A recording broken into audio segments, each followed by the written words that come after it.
what I'm saying?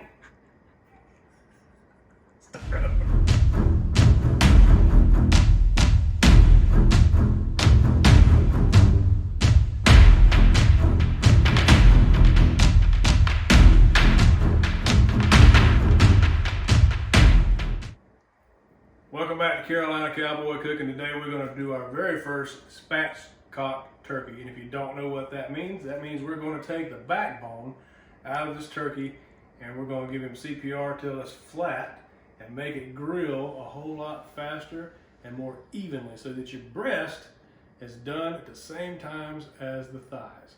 So we're going to take out this backbone, we're going to cut along each side.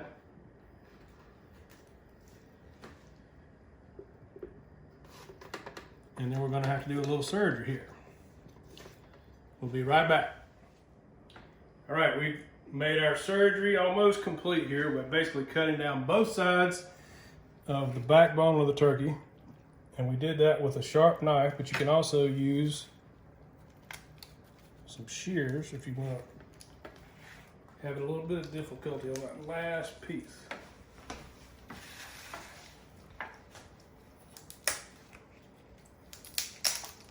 You are going to be cutting through the ribs.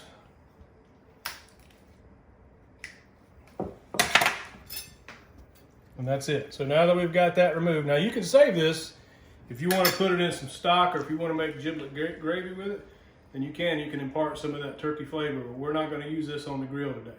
So now,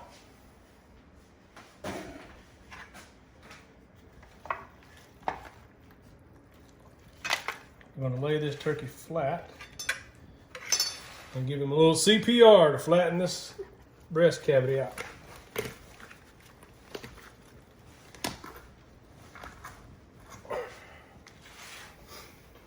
We'll tuck the wings back.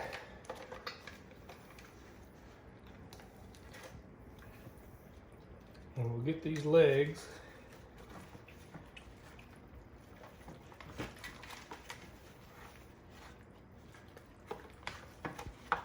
turned in this way. Now you can see that it's going to sit flat on the grill, and your thighs and this breast, it'll flatten out further when we get it on the grill.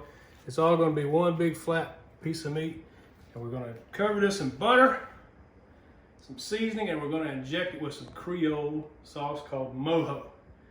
So hang on, here we go. We're going to do some injections. All right, almost finished. Going under the skin so you don't have to puncture the skin. And we're going to put a few more shots of this mojo marinade. We're going to put it in the, we've already done the other side. We're going to get it in the thighs and the legs, and then again go up under the skin so you don't have to puncture the skin, and work it in real good. This is going to give great flavor and keep it juicy at the same time.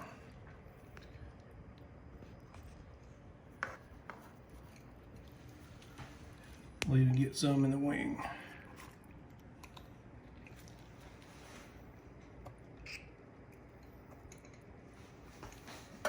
All right, now we're going to give it a butter bath.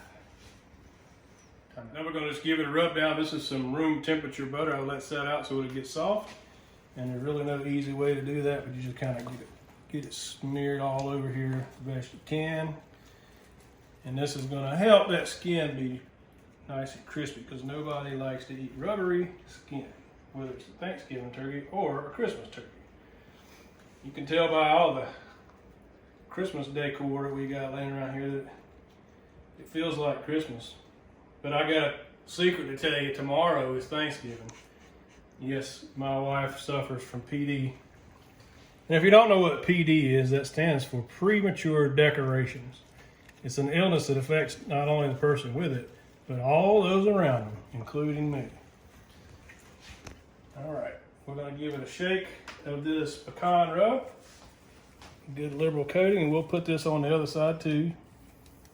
And this will give it great flavor and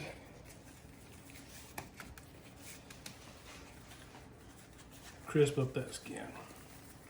A little bit of a bark. So we'll flip it over.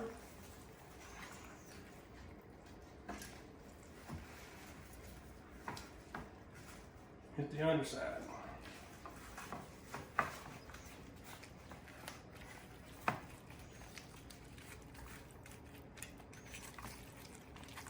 And you can baste this during the cook too if you want to with a little bit of butter, but we don't want to open that egg and lose any heat or moisture. And I know it looks like a big mess, but when it comes off that grill tomorrow, it's going to be amazing. So let's get all this exposed meat as well. Then we're going to put this in the refrigerator tonight. Let this marinade work in, let this rub work in. And then first thing tomorrow morning, we'll put it on the big green egg.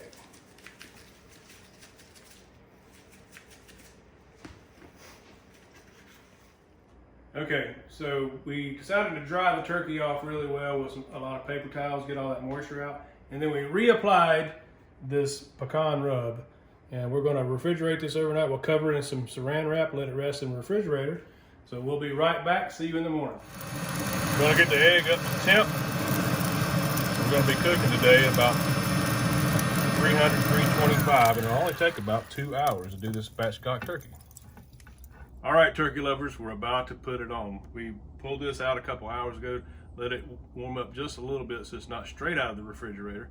And we've got the grill up to 300 up here in the dome, and we've set this thing up with legs up for indirect heat and a drip pan to catch any drippings so that they don't over smoke or burn. And now it's time for the moment of truth. We're just going to get it on here. We just hit it with a little more seasoning this morning, and that is my thermometer going off over there. But that's about it. We're going to check in on this thing in a couple hours, make sure we get it to 160 in the breasts, and we're going to let it travel, and it'll actually rise another 5 degrees once we put it in a cooler. Be right back. All right, it's the moment of truth. We've got it at 162, 163 in the breast, and that's perfectly fine, because when we put it in this oven bag and travel with it for about 20 minutes, it's going to continue to cook, and it'll be perfect at 165. Here's the final product.